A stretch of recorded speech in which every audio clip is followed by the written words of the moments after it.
Ceci est un livre audio autogénéré par Google.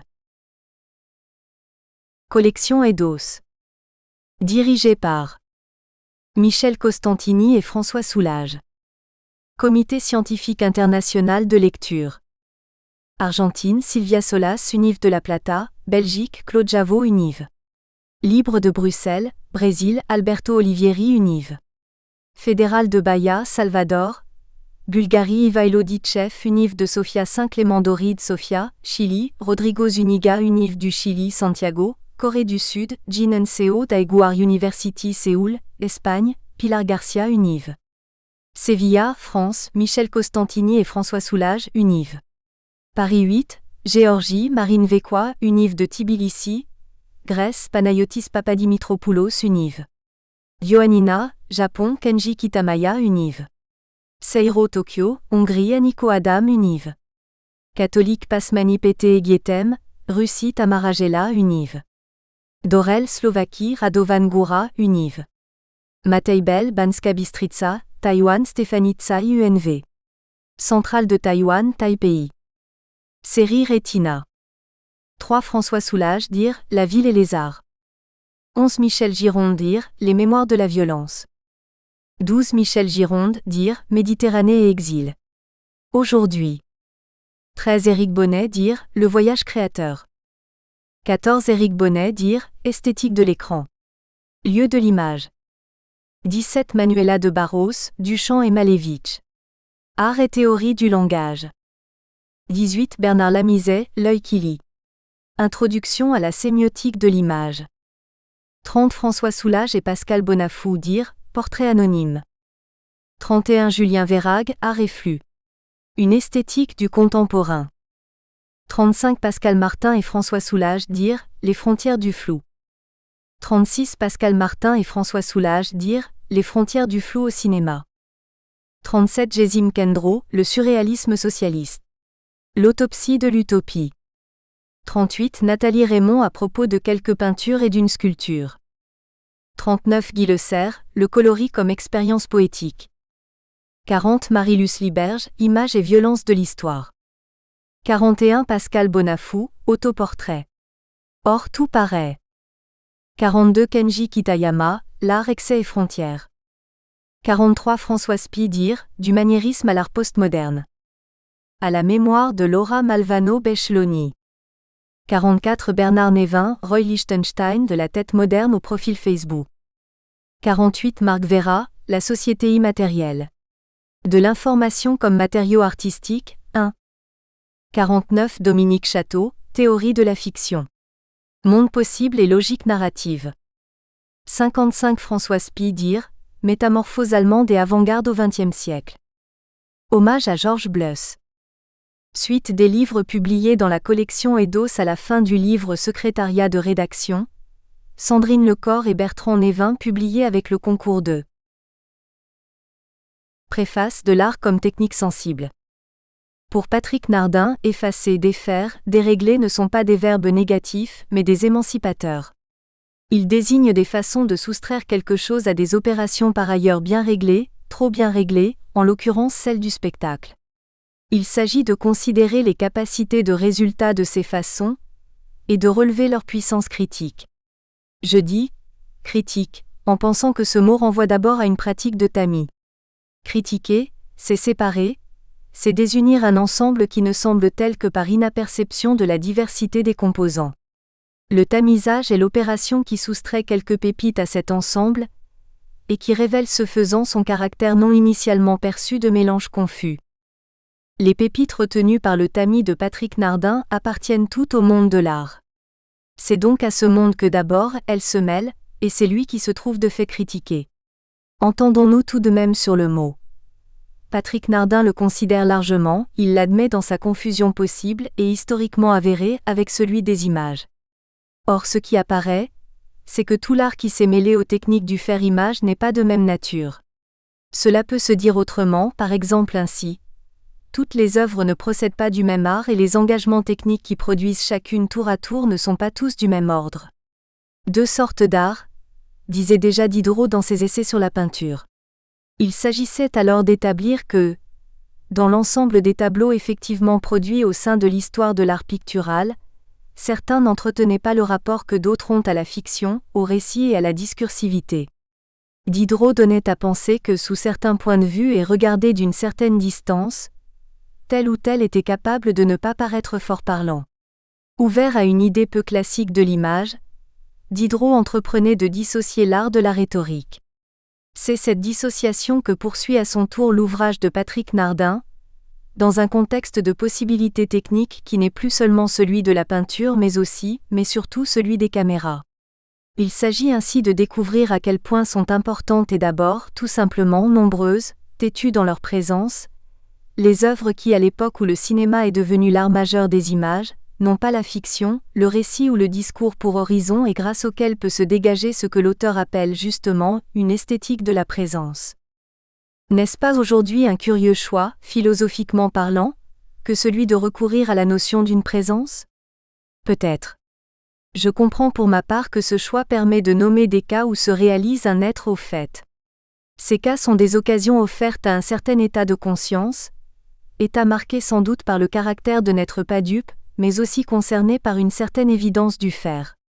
Soutenir l'être au fait, s'arrêter sur la possibilité d'être, sans délai ni retard, au fait de ce qui par ailleurs et plus couramment contribue à faire image, tel serait l'enjeu de la critique opérée par Patrick Nardin.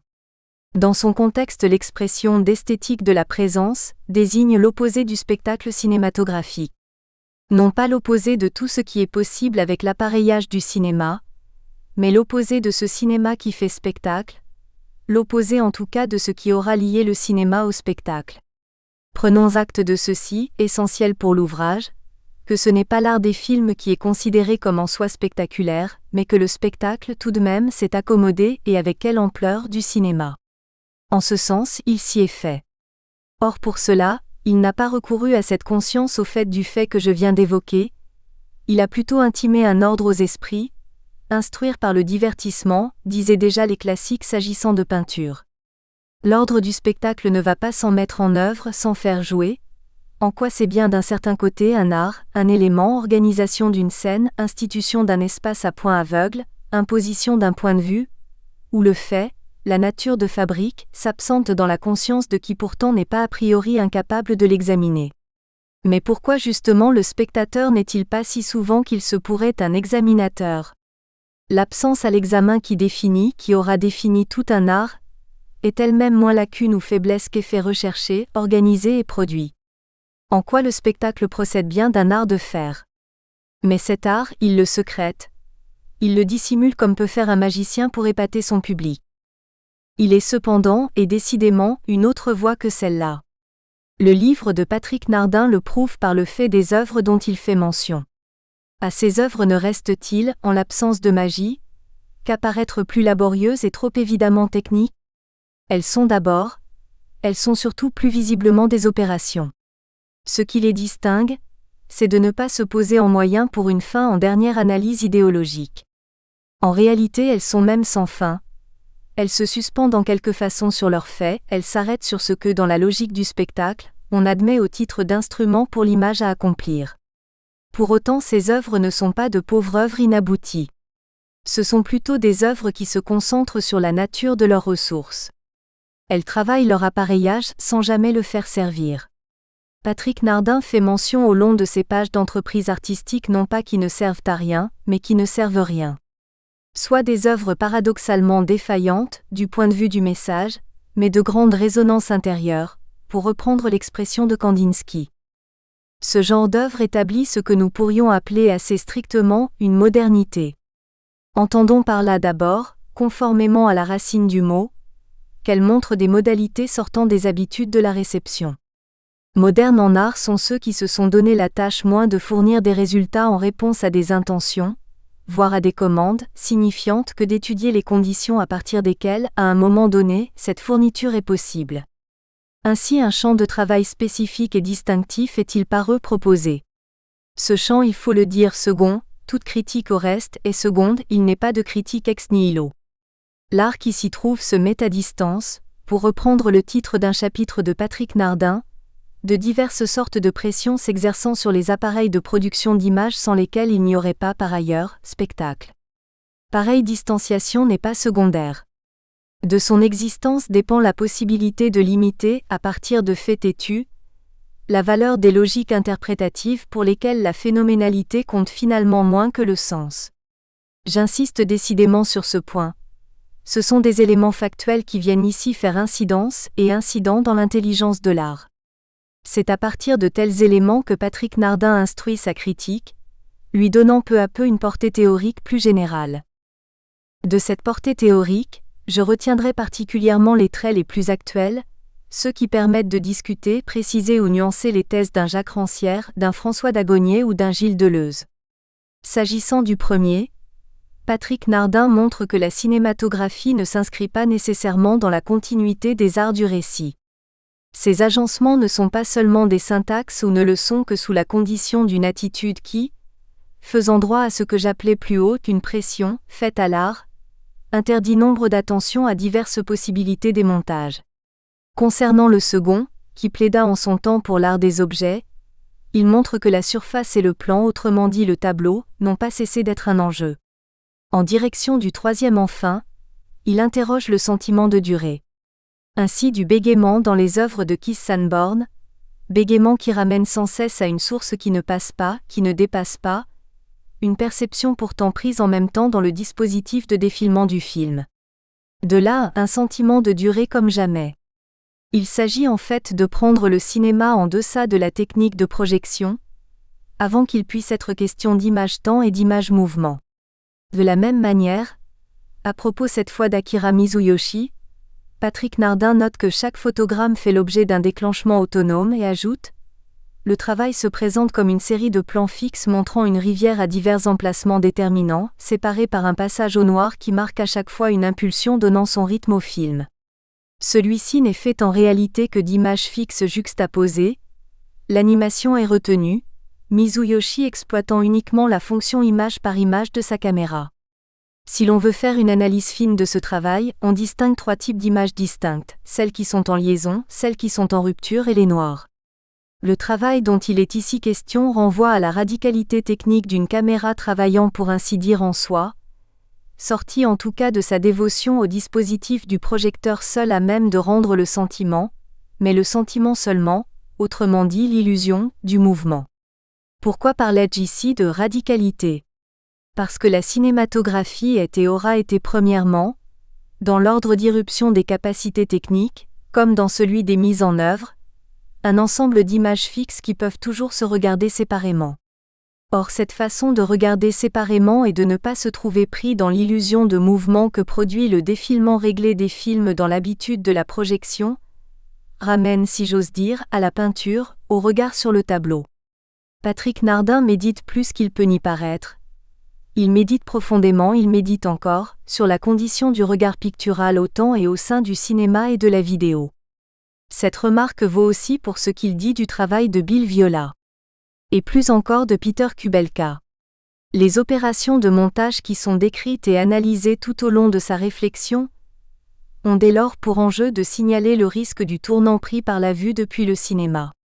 Ce risque est en réalité consubstantiel à l'invention des dispositifs de projection, invention dont Jean-Luc Godard a dit qu'elle était, d'entrée de jeu, celle de l'exploitation du cinéma. Il repose sur quelque chose comme une mégarde du défilement et un refoulement de l'image fixe. La question oubliée, écrit Patrick Nardin dans sa conclusion, peut bien être celle du statut de l'image laissant imaginer un trouble, peut-être suscité par le fait que l'abandon de la surface, malgré les efforts, ne serait pas totalement consommé. La peinture, rejetée aux oubliettes de l'histoire, apparaîtrait ainsi comme le refoulé de la théorie, dont on sait qu'il peut faire retour. En dépit du sentiment véritablement dominant, nous n'avons pas fini d'avoir affaire à ce retour. Quand bien même les techniques de la peinture ne sont plus les plus fréquentes en matière de fabrication d'images, quelque chose de leur art nous tient encore ou nous revient. Le montre dans l'ouvrage la période adoptée pour les références, qui est comme on dit contemporaine. Je voudrais profiter de l'occasion qui m'est ici offerte pour montrer rapidement que se trouve dans cette appellation une trop facile ou trop disponible catégorisation dont l'inertie et les effets sur la capacité de penser ne sont pas assez relevés. L'enjeu, c'est bien celui qui vient d'être dit, une certaine présence ou au contraire un certain refoulement de la peinture. Mais cette dernière expression vaut à son tour à condition d'admettre, comme le fait Patrick Nardin, que l'art en question, la peinture, a bien été capable de se refouler lui-même et de le faire précisément, en se soumettant à la logique du faire image comme faire spectacle. C'est-à-dire, c'est toute la difficulté que de faire entendre ce c'est-à-dire, en n'étant pas moderne, en secondarisant l'influence de son mode opératoire, en se voulant plus symbolique que factuel. Certes, le terme de contemporain a pour lui l'évidence chronologique. L'expression d'un art contemporain, prononcée la plupart du temps sans le moindre accent pluriel, procède pourtant d'un dispositif mental qui détermine redoutablement la façon d'approcher son sujet. Elle le fait pour cette raison qu'elle tente à limiter dans son prononcé même la valeur de modernité. Contemporain serait en substance cet art, cet ensemble par hypothèse unifiée puisque dit au singulier, qui méritant un adjectif spécifique se serait écarté d'être moderne. On doutera ici de la valeur de cet écart, au moins pour une raison que j'ai déjà substantiellement impliquée dans mon propos et qui a trait à toute possibilité d'œuvre critique. Selon cette raison, rien n'oblige absolument à penser que l'art se soit un jour unifié sous une seule catégorie. Au temps où les classiques forgeaient et imposaient leurs obligations, l'art effectivement produit par les artistes n'a jamais été ni tout entier ni parfaitement classique. Il ne s'est pas fait alors d'une seule façon et les différences entre modes opératoires peuvent se voir, à moins que tout un dispositif, comme dans le cas des Ménines de Velázquez dont Patrick Nardin rappelle au début de son ouvrage l'étrange politique d'exposition, ne soit justement mis en place à cette fin de rendre aussi imperceptible que possible la facture ou la façon, par exemple en privilégiant grâce à l'adjonction d'un miroir, un point de vue, celui d'où le faire et le fait peuvent être sublimés. Patrick Nardin rappelle que cette adjonction n'est pas relevée dans le fameux commentaire de Michel Foucault, lequel aura en conséquence davantage commenté l'image que la peinture.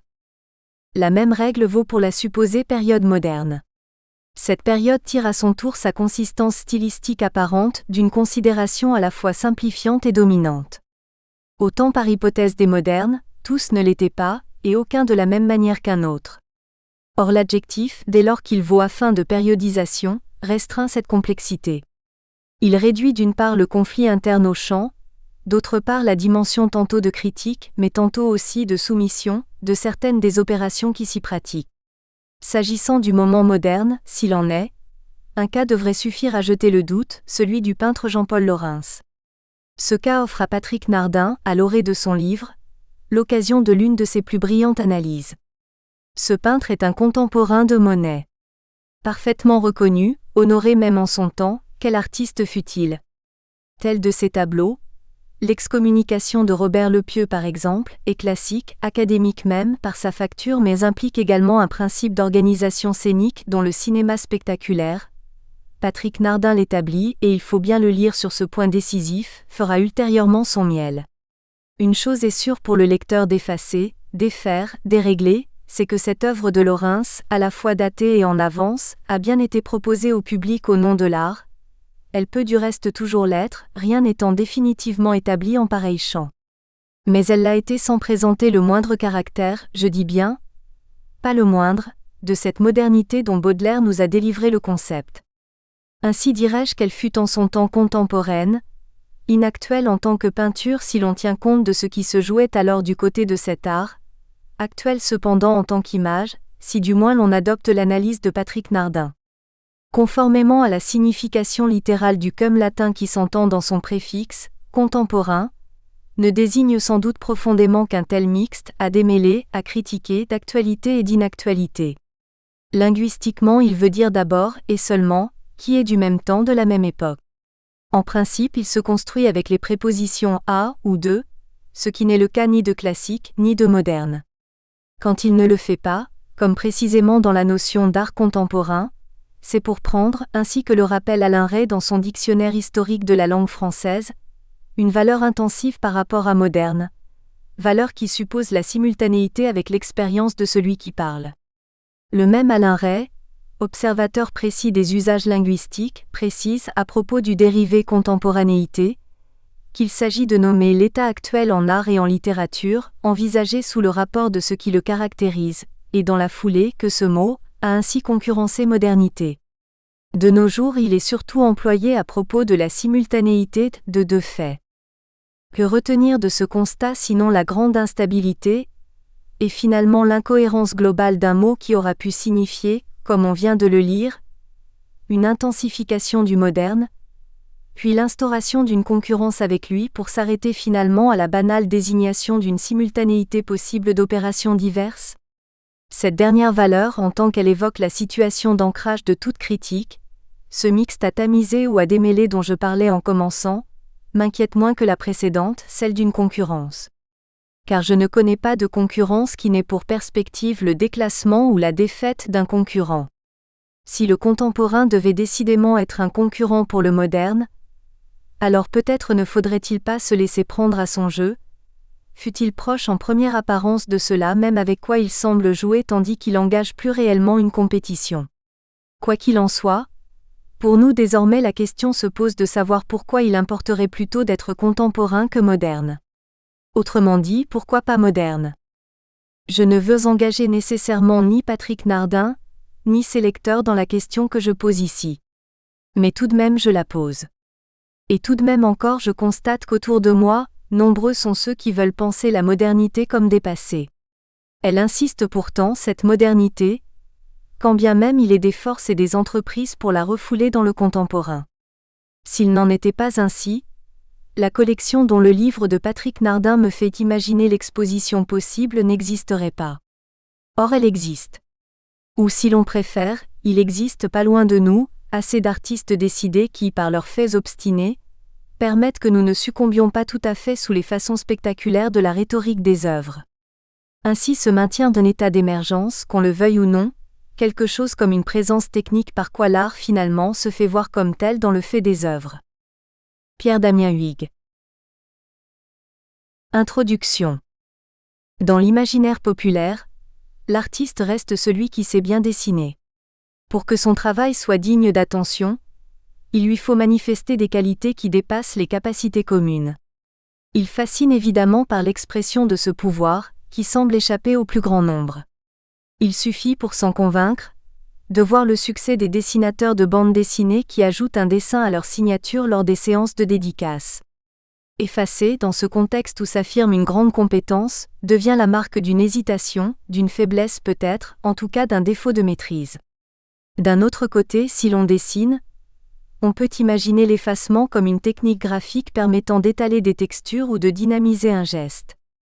En faire un enjeu même de l'art devient plus problématique, et ces interprétations relatives à une éventuelle virtuosité du gommage n'ont plus guère de sens. Tout s'efface. Le papier, le film, la vidéo, parfois sans y toucher, juste par le passage du temps. Il suffit d'attendre pour que ne subsistent que des bribes. Mais que l'action soit volontaire ou non, rien ne s'annule, les choses changent simplement et nous interpellent alors d'une autre manière. Effacer, défaire, dérégler sont des gestes qui enlèvent, altèrent, abîment, détruisent. Ils participent d'un second temps du regard, qui ne trouve à s'exercer que dans une rencontre avec des supports ou des modèles existants. La défaillance, le manque, ne sont pourtant pas ici des dysfonctionnements qui aveuglent le spectateur, mais un moyen de faire voir, c'est-à-dire de relever dans l'art l'événement perceptif avant toute appréhension par le langage. Ainsi, une image défaillante laisse apparaître son mode de structuration et ouvre le champ à des significations nouvelles. S'établit une notion paradoxale de supplément négatif, supposant que les œuvres se construisent à partir d'un état qui les précède. La pensée cesse d'être absolument affirmative pour agir en creux, dans une réinterprétation des acquis. Ce texte va donc s'attacher à ce qui fait défaut. Altération des captures d'images, défaillance des appareils, dérèglement, montage balbutiant, images trouvées, hésitation et rature, traces, salissures. Ruine, démontage et remontage d'œuvres faites, exploitation inadaptée d'outils technologiques, techniques obsolètes. La peinture, la vidéo, le cinéma peuvent constituer ensemble le champ de référence où s'exercent de telles méthodes, fondées sur une philosophie de la perte et de la disparition. Il s'agit d'évaluer des pratiques qui agissent à rebours d'une volonté d'inscription, en s'articulant autour d'opérations qui travaillent la dislocation des surfaces. La défaillance n'est pas a priori une valeur contemporaine. Dans le vocabulaire sportif, si prégnant aujourd'hui, elle désigne un irrépressible état de faiblesse qui amène celui qui l'a subi à laisser la compétition, suprême déception. Dans le cyclisme, la défaillance condamne le sportif à ne plus participer, à se mettre hors course, à perdre toute visibilité, et ce n'est qu'en récupérant qu'il retrouve une autorité. Faillir, c'est adopter l'attitude tragique du perdant hors d'haleine qui voit la course de derrière. À l'époque de la télévision haute définition et du cinéma 3D, la défaillance technique est tout aussi insupportable. L'image est vendue nette, précise, profonde, la 3D ajoutant ici une transparence qui neutralise la surface de l'écran et en éloigne les limites. Parler d'une altération du signal, du brouillage des images, est d'un point de vue marketing d'une indicible trivialité. Le professionnel ou l'expert exploite le meilleur matériel, celui qui précisément fascine l'amateur et lui semble inaccessible. Faut-il s'ajuster ainsi aux prescriptions industrielles et commerciales ? Dans les pratiques qui nous intéressent, on aperçoit une déprogrammation de l'usage des appareils, c'est-à-dire une subversion des modes d'emploi, trouvant un intérêt à l'affaiblissement des définitions standardisées. Derrière un phénomène de cette nature se dessine une forme de déprofessionnalisation du travail artistique, la pratique s'opposant en quelque sorte au métier. Il faut alors endurer l'absence de repères techniques ou stylistiques et la dissipation de la bonne règle, comme a pu le suggérer Jacques Derrida. Un rapport indécis à l'art traverse de telles attitudes qui repoussent en particulier les injonctions discursives liées au monde audiovisuel. Jacques Rancière dissocie ce qui relève de l'art des opérations de la technique, dont la fonction est de produire des images, des ressemblances, dit-il, au service d'une pensée qui les précède. Dans les œuvres dont il sera question plus loin, au contraire, l'image de l'art ne se sépare pas de la technique. La perturbation des conduites convenues engage les processus matériels et la manipulation des appareils dans la production de formes de visibilité singulières qui tendent à décevoir l'attente d'un vouloir dire. Le cinéma, la vidéo ou la peinture ne sont pas revus comme des spécialités autonomes, ce sont bien plutôt les passages de l'un à l'autre qui vont être décisifs. Les propos ne se tiendront pas sur ces questions-là, mais autour d'elles, à partir d'une connaissance de l'art elle-même plurielle. Les œuvres considérées sont parfois très récentes, à d'autres moments beaucoup moins. Leur actualité n'est pas transitive à leur date d'apparition, si l'on cherche ce qui en elles se rattache encore à nous. Il ne s'agit pourtant pas de produire un ouvrage d'histoire de l'art ou d'esthétique, mais d'interroger des actes artistiques précis dans ce jeu paradoxal de la reprise et du retrait. Les pratiques qui s'en déduisent font apparaître un état indécis des œuvres mêmes. Cette indécision est essentielle à la définition de l'expérience esthétique contemporaine. Mettre à distance. Chapitre 1 L'excommunication de Robert Lepieux. Jean-Paul Laurens, 1875. Les peintres académiques du XIXe siècle, pour beaucoup oubliés ou abandonnés aux spécialistes, font aujourd'hui retour dans des expositions fortement médiatisées. Il s'agit dans ces manifestations de faire une place à l'autre XIXe siècle, ou de produire une histoire de l'art qui n'irait plus simplement de crête en crête, comme l'a écrit Jean Clair dans le catalogue de l'exposition Réalisme en 1980. Ce fut le cas de l'exposition Jean-Paul Laurens au musée d'Orsay à Paris et au musée des Augustins à Toulouse, en 1997, ou de l'exposition Jean-Léon Gérôme en 2011 au musée d'Orsay.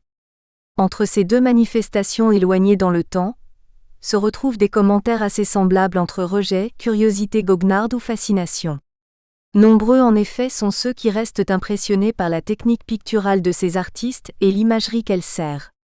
Celle-ci a largement alimenté l'imaginaire du cinéma, ce dont les commissaires de l'exposition Gérôme ont voulu rendre compte en programmant des péplums s'inspirant parfois de façon très littérale des réalisations du peintre, comme le Quo Vadis de Enrico Guazzoni 1913.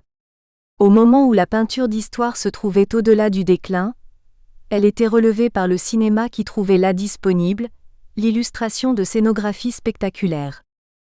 En 2011, le choc des positions était encore accentué par la simultanéité des expositions Monet au Grand Palais et Gérôme. D'un côté un héros de la modernité picturale, de l'autre un vaincu de l'histoire de l'art dont il faudrait réhabiliter le destin. D'une certaine façon, quoi qu'on en dise, les peintres d'histoire, figures académiques d'un autre âge, restent des artistes que le public aime regarder. Ils ont durablement frappé les esprits par leur puissance narrative, à la base d'une iconographie populaire largement diffusée. Les œuvres de Jean-Paul Laurens, en particulier, ont donné là une consistance significative au mythe national que la Troisième République a obstinément travaillé. Peintre vedette d'une époque révolue, Laurens est aussi un cas emblématique qui vaut que l'on s'y attarde. Il peut sembler paradoxal, à ce stade, de commencer une étude consacrée aux pratiques artistiques contemporaines par un artiste démodé ayant si nettement esquivé de son vivant les mouvements qui se dessinaient, mais il est intéressant de le revoir sans préjugés excessifs et de s'interroger sur ce qui pourrait, dans ses réalisations, nous concerner encore aujourd'hui. Jean-Paul Laurens fut à peu de choses près, l'exact contemporain de Claude Monet. Né en 1838, 2 ans avant l'auteur des Nymphéas, il devait disparaître en 1921 presque au même âge que ce dernier qui mourut en 1926.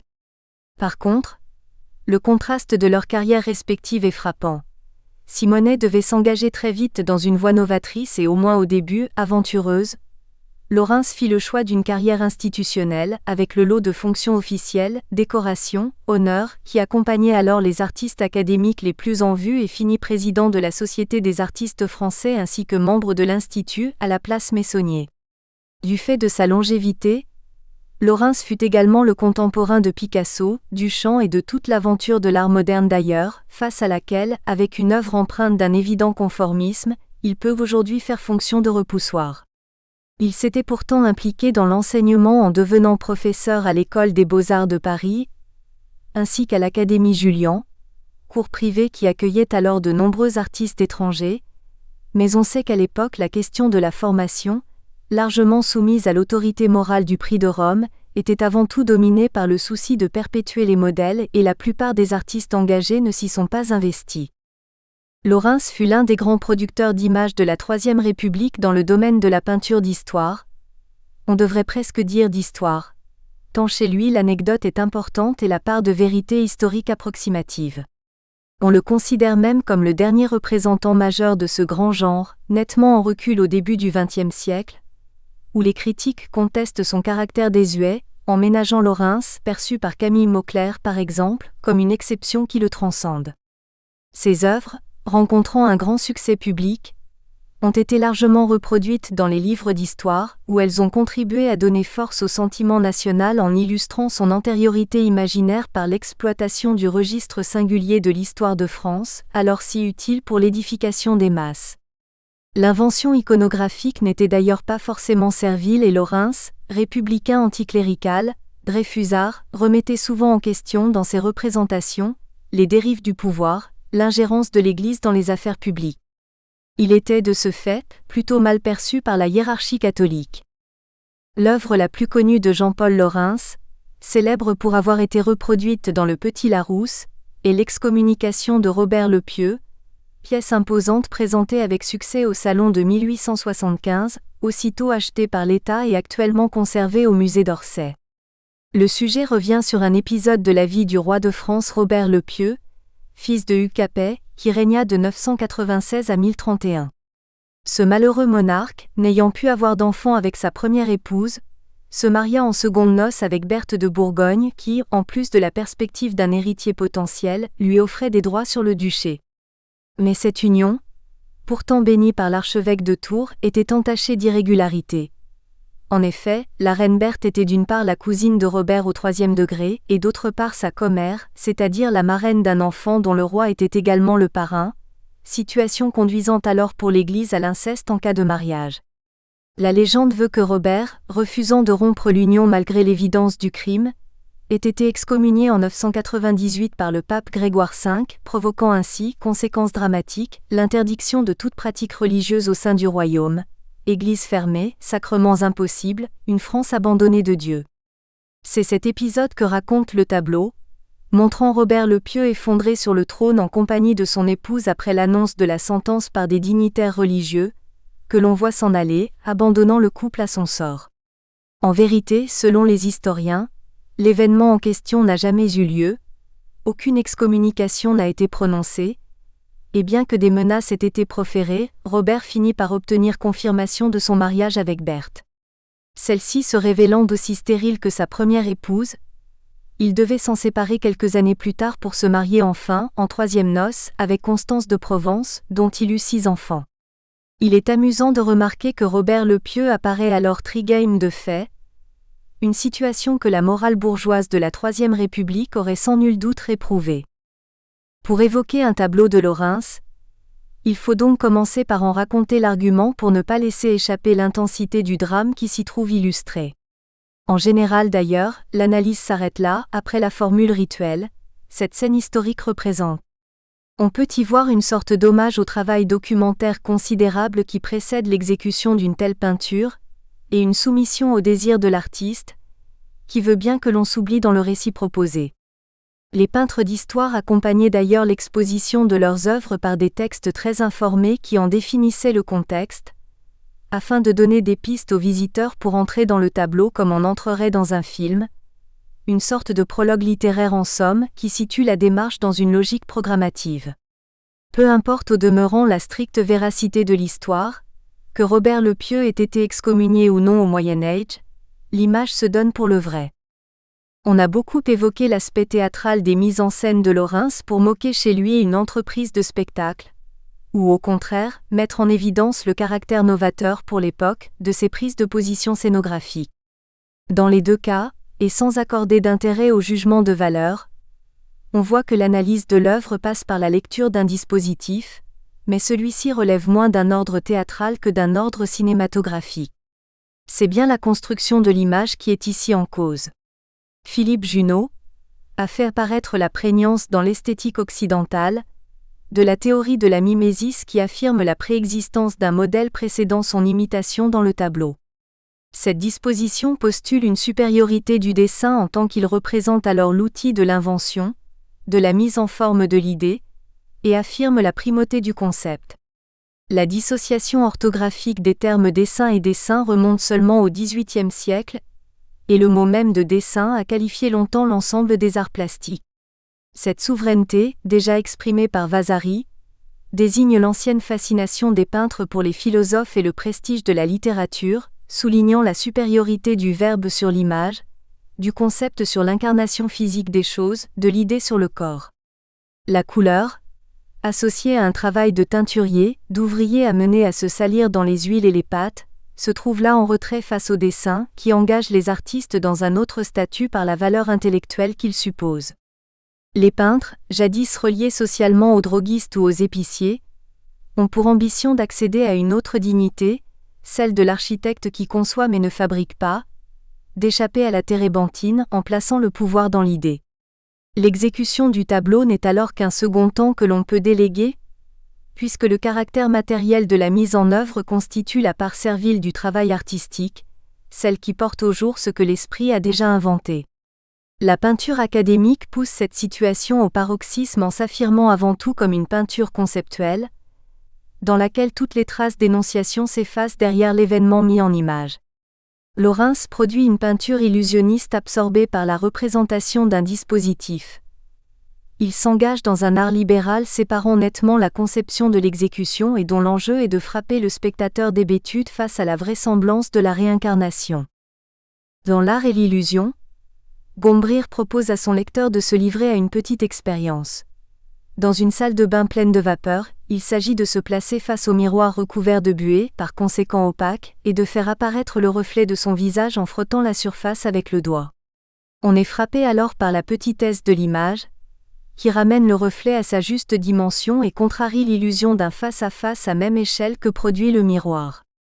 Absorbé par sa contemplation, le spectateur ne perçoit pas la surface et la réalité de l'effet illusionniste lui échappe. La peinture de Lawrence fonctionne à partir de cette amnésie. Pour que le récit agisse, la surface doit rester imperceptible. L'absence de premier plan dans l'excommunication, sur laquelle il faudra revenir, est bien là pour marquer l'intégration du spectateur à la représentation. Le cinéma ne procède pas autrement.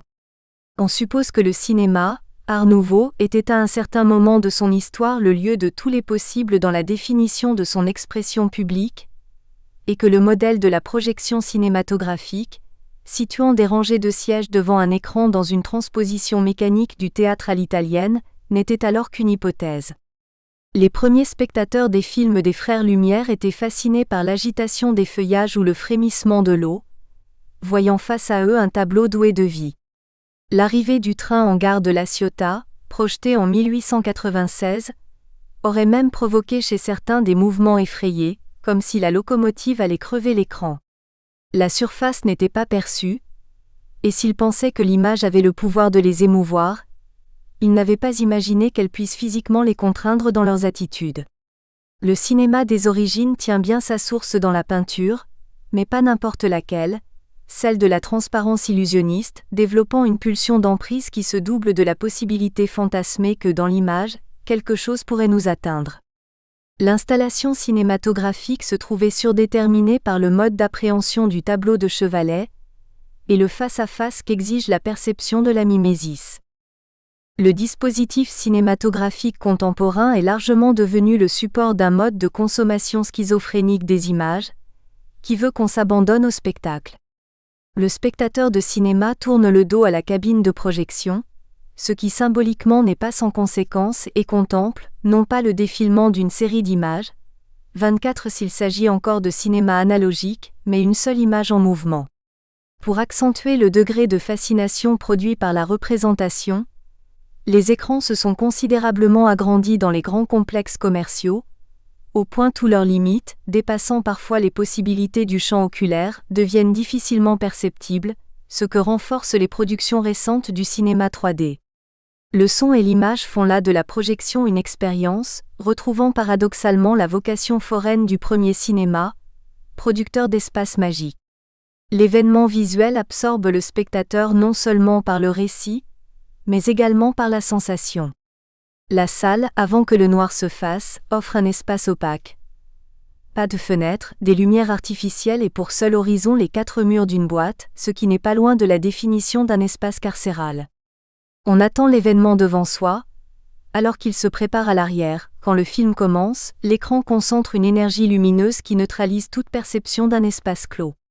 Mais la réalité mécanique du spectacle se dérobe.